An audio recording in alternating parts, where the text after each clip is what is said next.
Hi, I'm Marianne, and if you had told me 13 years ago that I'd be sitting here, happily married with 3 kids and sharing this story with you, I probably wouldn't have believed you.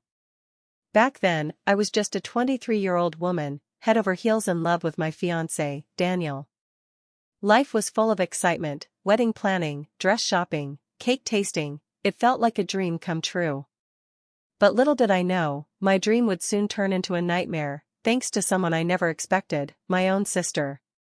Let me take you back to where it all began. Daniel and I met during our last year of college. He was charming, kind, and had this quiet confidence about him that made me feel safe. After 3 years of dating, he proposed during a weekend trip to the mountains. It was perfect, just the two of us under a sky full of stars. Of course, I said yes. I couldn't wait to share the news with my family. Now, let me introduce you to my family. There's my mom and dad, loving, but, well, let's just say they've always had a soft spot for my older sister, Clara. Clara is 3 years older than me and has always been the golden child in their eyes. Growing up, it didn't matter what Clara did, she was always showered with praise and attention. If she got a B on a test, at least she tried her best. If I got an A? Why not an A+? You get the picture. Despite this favoritism, I loved my sister. Sure, we had our differences. Clara was more outgoing and dramatic, while I was quieter and more reserved, but we were still sisters. I thought we had each other's backs. When I introduced Daniel to my family for the first time, everything seemed fine at first.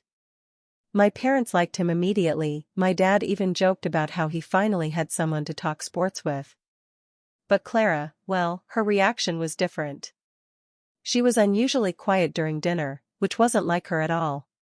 Clara was the type who loved being the center of attention, so her silence felt strange. After dinner, as Daniel helped clear the table, Clara pulled me aside. "He's cute," she said with a sly smile. At first, I thought it was just a harmless comment, typical big sister teasing, but then she added something that made me pause. "You're lucky to have found someone like him, if only I were as lucky." I laughed it off at the time, thinking she was just being dramatic as usual. But looking back now, that moment feels like the first crack in what would become a much bigger problem. As the weeks went by and wedding planning kicked into high gear, Clara started showing up more often than usual. She'd drop by unannounced under the guise of helping me plan the wedding but would end up spending most of her time chatting with Daniel instead. She'd ask him questions about his job, his hobbies, things she never showed interest in before, and laugh just a little too hard at his jokes. One time, while we were all sitting in the living room going over guest lists, Clara accidentally spilled coffee on her shirt and asked Daniel if he could help her find something to wear from my closet. It was awkward and unnecessary. I mean, why not just ask me? But again, I brushed it off as harmless. Daniel didn't seem to notice anything unusual about Clara's behavior, or if he did, he didn't mention it. He was always polite and respectful toward her, because that's just who he is. Meanwhile, my parents acted like everything Clara did was perfectly normal.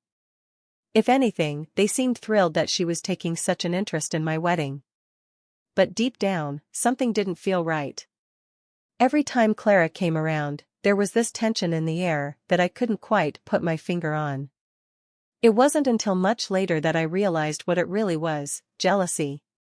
You see, Clara wasn't used to being overshadowed by anyone, not even her little sister. For as long as I could remember, she had always been the star of the show in our family. And now here I was, engaged to a wonderful man who adored me, and for once in our lives, all eyes weren't on her anymore. At this point in the story, you might be thinking, okay, so your sister had a little crush on your fiancé, awkward, but not the end of the world. And trust me, that's what I thought too, at first. But as you'll see later on, this was only the beginning. After the initial excitement of announcing my engagement to Daniel, I thought life would be smooth sailing toward our wedding day. But as the weeks went by, subtle signs began to emerge, signs that something wasn't quite right. At first, I didn't pay much attention to them. After all, Clara had always been a little dramatic, and I figured her behavior was just part of her personality. But looking back now, those were the first cracks in what would soon become a full-blown storm. It started with small things. Clara began showing up at my house unannounced more often than usual, claiming she wanted to help with the wedding planning. She'd bring magazines filled with wedding dress ideas and Pinterest boards of color schemes, which seemed sweet at first. But somehow, every conversation would eventually shift away from the wedding and on to Daniel. "So, does Daniel like dogs or cats more?" she'd ask casually one day. "What's his favorite food?" "Oh, I should learn how to cook that," she'd exclaim another time. I laughed it off as harmless curiosity. After all, she was my sister. Why wouldn't she want to get to know my fiancé better? But then her behavior became harder to ignore. One evening, while Daniel and I were discussing seating arrangements for the reception, Clara suddenly interrupted us with a loud sigh. "You two are so cute together," she said, her voice dripping with something I couldn't quite place. Envy? Longing? I brushed it off and thanked her for the compliment, but Daniel later mentioned how uncomfortable her gaze had made him feel. The most blatant incident happened during a family dinner at my parents' house. Clara had dressed up more than usual, her makeup flawless and her outfit far too formal for a casual dinner at home. Throughout the meal, she kept finding excuses to touch Daniel's arm or laugh a little too loudly at his jokes. At one point, she even leaned over him to grab a dish that was well within her reach, flashing him an exaggerated smile as she did so. My parents didn't seem to notice, or maybe they just didn't care, but I felt my stomach twist in discomfort. Later that night, when we were alone in the kitchen cleaning up, Clara turned to me with an oddly serious expression. "Marianne," she began hesitantly, "are you sure about marrying Daniel? I mean, he's great and all, but don't you think he's too good for you?" Her words hit me like a slap in the face. Too good for me? What kind of sister says that? I tried to laugh it off, but the seed of doubt had been planted, not in my relationship with Daniel, but in my trust in Clara. Things escalated further when Clara started texting Daniel directly. At first, it was under the guise of helping with wedding logistics, questions about his suit measurements or song preferences for the reception playlist. But soon, her messages became more personal. "Hey, just checking in. How's your day going? Or I saw this funny meme and thought of you." Daniel showed me every message and assured me he wasn't replying beyond polite responses. Still, it was clear that Clara was crossing boundaries. One afternoon, while I was out running errands, Daniel called me sounding both amused and annoyed. Apparently, Clara had accidentally spilled coffee on herself during a visit to our house and asked if she could borrow one of his shirts to change into while hers dried. It felt weird, he admitted over the phone. Like she was trying too hard to make me notice her. That was when I realized this wasn't just harmless sibling banter anymore. Clara was actively trying to insert herself into our relationship. Despite all this, my parents remained oblivious, or perhaps willfully blind, to Clara's behavior. Whenever I brought up my concerns about her crossing lines, they'd wave them off with dismissive comments like, "Oh, that's just Clara being Clara," or "She's probably just lonely, don't take it personally." Their refusal to acknowledge the problem only fueled my frustration. Before I share what happened next, the moment that left me questioning everything, I want to connect with you, my amazing viewers. Have you ever dealt with someone who crossed boundaries in your personal life?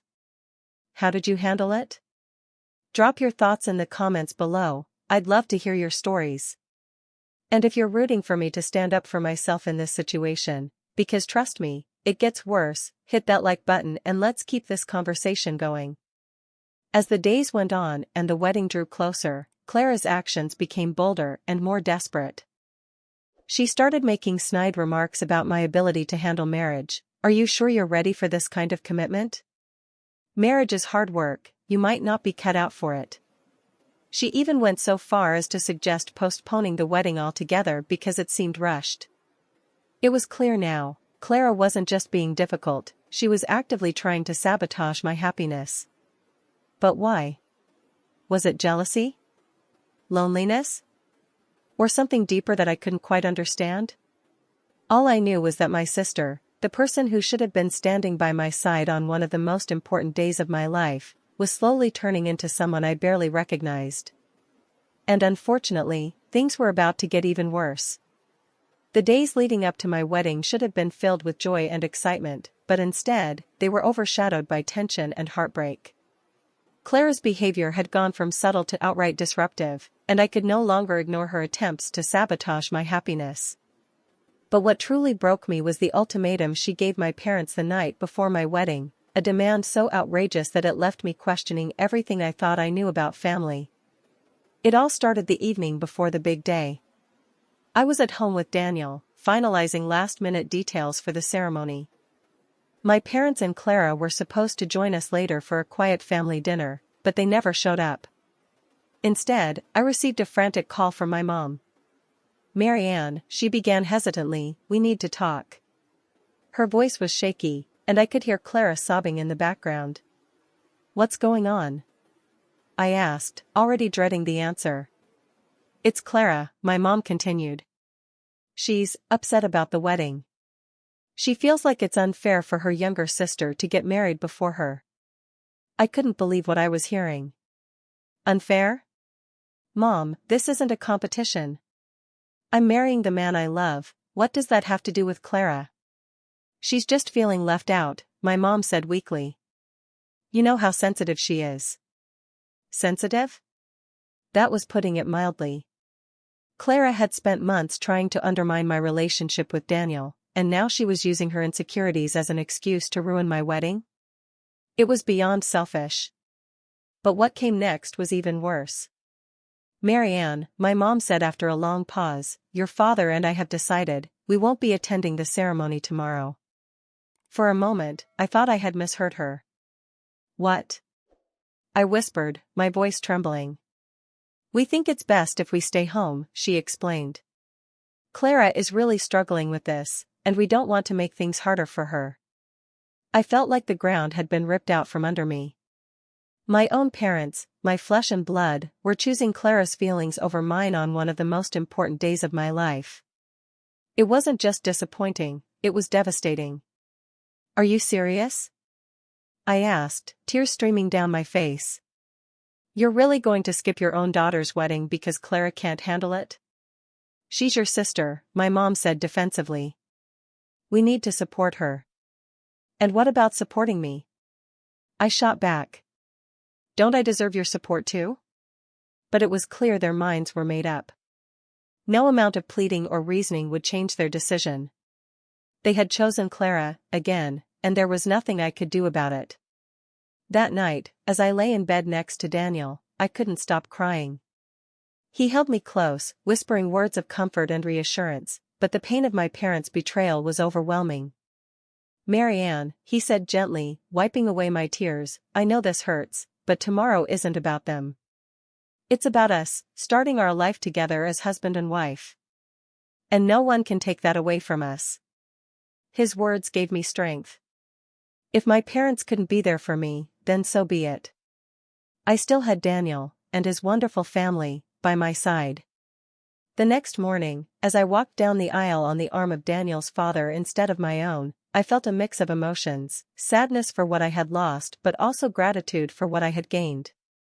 Daniel's family welcomed me with open arms, treating me like one of their own from the very beginning. After the ceremony, during the reception, Daniel's mother pulled me aside and said something that stayed with me forever. "Marianne, family isn't just about blood, it's about love and loyalty. And you'll always have both with us." Her words were a balm to my wounded heart. Despite everything Clara and my parents had done to hurt me, I realized that their actions didn't define me, or my happiness. As Daniel and I danced together that night under a canopy of twinkling lights, surrounded by his loving family and our closest friends, I felt an overwhelming sense of peace. This was my new beginning, a chance to build a life filled with love, respect, and joy. And while part of me still mourned the absence of my parents on that special day, another part of me knew that their absence didn't diminish its significance.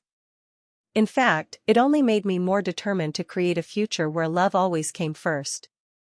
After the wedding, Daniel and I began our new life together with a mix of emotions. The wound left by my parents' absence at the ceremony still lingered, but I knew I couldn't let it overshadow the future we were building. This was a fresh start, a chance to create a family of our own where love and respect would always come first. In the early days of our marriage, I noticed the stark contrast between my two families. Daniel's family was warm and incredibly supportive. My mother-in-law would often call to check in on me and send over delicious homemade meals. She'd always say, "You're my daughter now, so don't hesitate to reach out." Those words felt like a balm for my heart, a heart that had been deeply hurt by the coldness of my own parents. Daniel proved to be an amazing husband as well. He constantly encouraged me to overcome the pain I carried inside. One day, he said, "Marianne, we can't change the past, but we can create a better future. And I promise to always be here for you." His words made me realize that even without the support of my birth family, I had found a new family full of love. Our married life wasn't without its challenges, not because our love was lacking, but because the scars from my past would sometimes resurface in my thoughts. Yet Daniel was always patient and understanding. He helped me see things in a more positive light. "Think about it this way," he said once when he saw me feeling down about my parents. "They taught you to be strong in their own way. Now you can use that strength to build the life you want." As time passed, we began to build our home together. 3 years after our wedding, we welcomed our first child, a beautiful baby girl we named Lily. I remember holding her in my arms for the first time. It felt like all the pain from the past melted away in that moment. Lily was proof of the love Daniel and I had nurtured despite all the obstacles. 2 years later, we were blessed with twin boys, Ethan and Lucas. If Lily brought gentleness into our lives, Ethan and Lucas filled our home with endless laughter through their mischievous antics. The house was always alive with the sound of little feet running around and giggles echoing through every room. Daniel continued to grow in his career, while I decided to stay home and care for our children during their early years. At first, staying home made me feel a little lost. I had been so used to keeping busy outside of the house, but watching my children grow under my care made me realize that this was the most meaningful work I had ever done. We also managed to buy a small but cozy house in the suburbs, a place Daniel lovingly called our sanctuary. The backyard became a favorite spot for our family on lazy weekend afternoons. I often sat on a wooden chair under the shade of a large tree, watching the kids play while Daniel tended to the flower beds he had planted himself. Occasionally, my parents would send letters or holiday cards, but our relationship remained distant. I no longer held resentment toward them. Instead, I chose to focus on what I had, a small but loving and happy family. Every night before bed, Daniel would hug me and say, "Thank you for choosing me." But in truth, it was I who felt grateful, for him giving me a life so full of meaning. 13 years have passed since our wedding day, and life has been nothing short of fulfilling. Lily has grown into an intelligent and independent young girl. Ethan and Lucas continue to bring joy to our home with their creative mischief. While being the mother to 3 energetic kids can be exhausting at times, every smile on their faces and every loving glance from Daniel reminds me that it's all worth it. Life after marriage has not just been a new beginning, it's been a journey of rediscovery. It's taught me how to let go of the past and cherish the present. And now, as I look back on everything we've been through, I can only smile knowing that I chose the right path. 13 years had passed since my wedding day, a day that had been both the happiest and most painful of my life. Daniel and I had built a beautiful life together, filled with love, laughter, and our 3 wonderful children. My parents and sister, however, had remained distant, their absence a wound I had learned to live with. I thought I had moved on completely, but nothing could have prepared me for the day they reappeared in my life. It was a quiet Saturday afternoon. The kids were playing in the backyard while Daniel and I sat on the porch, sipping coffee and enjoying the rare moment of peace. Suddenly, the doorbell rang. Daniel glanced at me with a puzzled expression. No one was expected. I got up to answer it, and when I opened the door, my heart sank. Standing there were my parents and Clara. They looked older, more worn down than I remembered, but Clara's expression still carried that same smugness that had haunted me for years. My mother was the first to speak. Marianne, she said softly, as though testing the waters. It's been so long. I stared at them in disbelief. 13 years of silence, and now they were standing on my doorstep as if nothing had happened? What are you doing here? I asked flatly, keeping my voice steady despite the storm of emotions brewing inside me. My father cleared his throat awkwardly. We need to talk to you about something important. Daniel appeared behind me then, his presence grounding me. Who is it? He asked gently. It's them, I replied without turning around. He didn't need further explanation. We invited them in, not out of warmth but out of curiosity. What could they possibly want after all this time? As we sat in the living room, the tension was palpable. My parents exchanged nervous glances while Clara sat with her arms crossed, looking as though she were waiting for something to be handed to her on a silver platter. Finally, my mother spoke again. Marianne, we've come to ask for your help. I raised an eyebrow. Help? After 13 years of no contact? It's about Clara, my father interjected quickly, as if hoping to cut through the awkwardness. She's struggling. I couldn't help but laugh bitterly. Struggling? And what does that have to do with me? Clara finally spoke up then, her voice dripping with entitlement. I need you to give Daniel to me. The room fell silent. For a moment, I thought I had misheard her. Excuse me? I said slowly. You've had him for 13 years, she continued nonchalantly. It's only fair that you let me have a chance at happiness now. I stared at her in utter disbelief. This couldn't be real, it was too absurd to be real. But the serious expressions on my parents' faces confirmed that it was no joke. You can't be serious, Daniel said firmly, breaking his silence. My mother looked at him pleadingly. Daniel, please understand. Clara has always loved you. She's been unable to move on because of her feelings for you. And whose fault is that? I snapped, my anger finally boiling over. You indulged her delusions instead of helping her face reality. Marianne, my father said cautiously, as though trying to calm me down. We're just trying to do what's best for everyone. For everyone? I repeated incredulously. You think asking me to give up my husband, the father of my children, is what's best for everyone? Clara leaned forward then, her tone defensive. You don't understand how hard it's been for me. Watching you live this perfect life while I've been stuck alone. Alone because of your own choices. I interrupted sharply. Don't blame me for your failures. Daniel placed a hand on my shoulder, his calm demeanor contrasting with my fury. Marianne, he said softly before turning to face them. Let me handle this. He looked directly at Clara then, his gaze unwavering. Clara, he began evenly, I respect you as Marianne's sister, but let me make one thing clear, I have never been interested in you, not 13 years ago and certainly not now.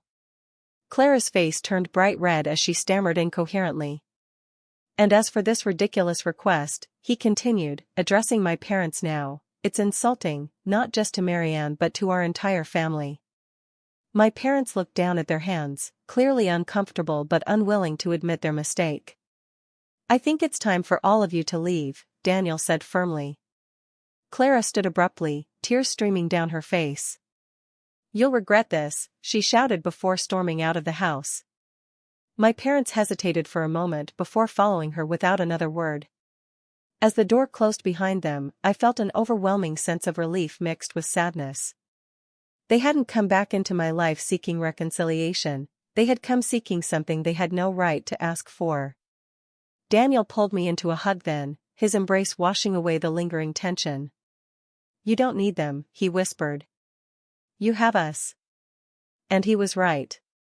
My family, the one we had built together, was all I needed. That night, as we sat around the dinner table with our children laughing and chatting about their day, I realized just how blessed I was. The past no longer held power over me because my present was filled with love and joy. As for Clara and my parents, they became nothing more than a distant memory, a reminder of what happens when entitlement and selfishness go unchecked. And honestly, That was more than enough closure for me. As I stood there, staring at my sister's smug expression and my parents' pleading faces, I knew this moment would either break me or set me free. Their absurd request, that I hand over my husband to Clara, was so outrageous that it almost felt like a bad joke. And yet, their solemn expressions told me they were entirely serious. For a moment, I was too stunned to respond. Then, a strange calmness washed over me. If they wanted absurdity, I would give them absurdity. All right, I said, my voice steady but laced with sarcasm. Let's talk about this. Clara's face lit up with hope, and my parents exchanged relieved glances. Daniel, standing beside me, raised an eyebrow but said nothing. He trusted me to handle this in my own way. You say you love Daniel, I began, turning to Clara. And you've loved him all these years? Yes, she exclaimed, her eyes shining with conviction. I've never stopped loving him. I nodded thoughtfully. That's quite a commitment, I said. But tell me, Clara, what exactly do you love about him? She blinked, caught off guard by the question. Well, he's handsome, successful, kind, everything a woman could want in a husband. Interesting, I replied, suppressing the urge to roll my eyes. And you think he feels the same way about you? I know he does, she insisted, her voice rising in desperation. He just hasn't realized it yet because you've been in the way. Daniel let out a soft chuckle at that but quickly covered it with a cough. I glanced at him and saw the amusement dancing in his eyes. He was enjoying this as much as I was. Well, I said slowly, if that's how you feel, maybe we should give this a try. Clara gasped in delight. Really? You mean it? Of course, I said with a sweet smile. But there are some conditions. Her smile faltered slightly. What kind of conditions? For starters, I said, turning to Daniel, you'll need to quit your job. What? Clara blurted out, her expression shifting from excitement to confusion. Daniel played along perfectly. Oh yes, he said solemnly. If we're going to be together, Clara, I'll need to devote all my time and energy to you. No more work distractions. But how will we live, she stammered. We'll figure it out, Daniel said cheerfully. Love is all we need, right? Clara looked visibly uncomfortable now, but before she could respond, I added another condition. And since Daniel will be unemployed, I said, you'll need to take care of all the household expenses. Me? Clara squeaked. Yes, I said matter-of-factly. You're asking for a husband who's already established and successful. It's only fair that you contribute equally. But, she stuttered. Oh, and one more thing, Daniel interjected with a mischievous grin. I'll need to be by your side at all times, 24/7. What do you mean? Clara asked warily. I mean exactly that, Daniel said. I'll follow you everywhere, to work, if you ever get a job, to the grocery store, even to the bathroom if necessary. Clara's face turned bright red as she tried to process his words. And don't forget about the kids, I added casually. What kids? Clara asked in alarm. Our 3 children, I said with a smile.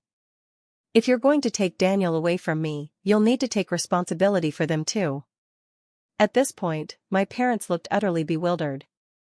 My mother opened her mouth to speak but quickly closed it again when she saw the determined look on my face. Wait a minute. Clara finally exploded. This isn't what I wanted. Oh? I said innocently. I thought you wanted Daniel and everything that comes with him? I didn't sign up for this, she shouted. Well, Daniel said with a shrug, love isn't easy. The room fell silent as Clara glared at us both, her face contorted with frustration and humiliation. My parents sat frozen on the couch, clearly unsure of how to salvage the situation. Finally, Clara stood up abruptly and pointed a trembling finger at me. You think you're so clever, she hissed. But one day, you'll regret this. I met her gaze calmly and replied, the only thing I regret is letting this conversation go on for as long as it has. With that, she stormed out of the house, slamming the door behind her. My parents hesitated for a moment before following her without another word.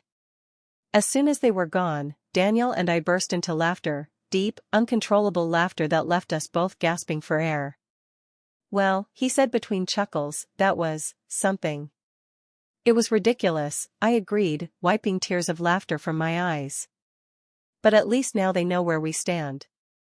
Daniel pulled me into his arms and kissed my forehead gently. "You handled that brilliantly," he said softly. "Thanks," I replied with a smile. "And thank you for playing along." "Anything for you," he said sincerely. That night, as we sat down to dinner with our children, our real family, I felt an overwhelming sense of peace and closure. The past no longer had any power over me because I had finally reclaimed my voice and stood up for what mattered most, my happiness and the family we had built together. And as for Clara? Well, some lessons are best learned the hard way. As the door closed behind my parents and Clara, I stood there for a moment, letting the silence settle around me. The absurdity of what had just transpired was almost too much to process. I felt a mixture of exhaustion, relief, and disbelief. Daniel came up behind me, wrapping his arms around my shoulders. "Are you okay?" he asked softly. I nodded slowly. "I think I am," I replied. "It's just, how did we even get here? How did they think this was okay?" Daniel chuckled lightly, his tone laced with sarcasm. "Well, your sister seems to live in her own reality, and your parents, they've been enabling her for so long that they probably don't even realize how ridiculous they've become." I sighed deeply, leaning into him. "I just can't believe they thought I'd actually agree to something so insane." Daniel turned me around to face him, his expression serious now. "Marianne, listen to me. None of this is your fault. You've done everything you could to keep the peace with them over the years, but at some point, you have to stop letting their chaos invade our lives." He was right. For so long, I had tried to balance my own happiness with the expectations and demands of my family. But this was the final straw. Later that evening, as we sat down for dinner with our kids, the tension from earlier began to fade away. The laughter of our children filled the room as they recounted their day's adventures. It was moments like these that reminded me of what truly mattered, my family, the one Daniel and I had built together. But just as I started to feel at ease again, my phone buzzed on the table. It was a message from my mother. "Please reconsider," it read. "Clara is devastated."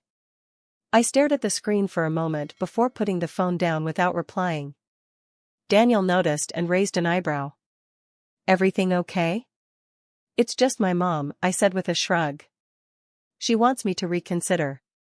Daniel smirked. "Reconsider what? Letting Clara move in and take over our lives?" I laughed despite myself. "Something like that." The next morning, I woke up feeling lighter than I had in years. For the first time in a long time, I felt like I had finally taken control of my own narrative. But as I sipped my coffee on the porch, enjoying the quiet start to the day, a familiar car pulled into our driveway. It was my parents. They stepped out hesitantly, looking unsure of themselves for once. My father held a small bouquet of flowers, while my mother clutched her purse tightly against her chest. "Marianne," my father began as they approached me. "We need to talk." I crossed my arms and leaned against the doorframe. "About what?" "How you thought it was okay to ask me to give up my husband." My mother winced at my bluntness but nodded. We realize now that we were wrong," she said quietly. "Do you?" I asked skeptically. My father sighed heavily. "Marianne, we've always tried to protect Clara because we thought she needed it more than you did. You've always been so strong and independent, we didn't think you needed us in the same way." Their words stung more than I expected them to. It wasn't an apology, it was an excuse. "And what about now?" I asked coldly. "Do you still think Clara's happiness is more important than mine?" My mother shook her head quickly. "No. Of course not. We didn't realize how much we were hurting you." I stared at them for a long moment before speaking again. You didn't realize because you never bothered to look past Clara's needs long enough to see mine. They looked down at their feet, guilt written all over their faces. I'm not going to pretend that everything's okay, I continued firmly. What you did, what you asked of me, was unforgivable. My father opened his mouth as if to argue but thought better of it and closed it again. I've spent too many years trying to make everyone else happy at the expense of my own peace, I said, my voice steady but resolute. And I'm done doing that. My mother reached out as if to touch my arm but stopped herself halfway. Marianne, is there any way we can fix this? I took a deep breath before answering. That depends on you, I said simply. If you want any chance of being part of my life, or your grandchildren's lives, you need to start respecting me and my boundaries. They both nodded solemnly, their expressions heavy with regret. And Clara? My father asked hesitantly. She's not welcome here, I said without hesitation. They didn't argue or try to defend her this time, they simply nodded again. As they turned to leave, my mother paused and looked back at me one last time. We'll do better, she promised softly. I watched them drive away with mixed emotions, relief that they seemed willing to change but also skepticism about whether they actually would. When Daniel joined me on the porch a few minutes later, he wrapped an arm around my shoulders and kissed the top of my head. How are you feeling? He asked gently. Tired, I admitted honestly. But also, free. He smiled warmly at me. Good, he said simply. And as we stood there together, watching our children play in the backyard, I realized that no matter what happened with my parents or Clara in the future, I had everything I needed right here, with Daniel and our kids by my side.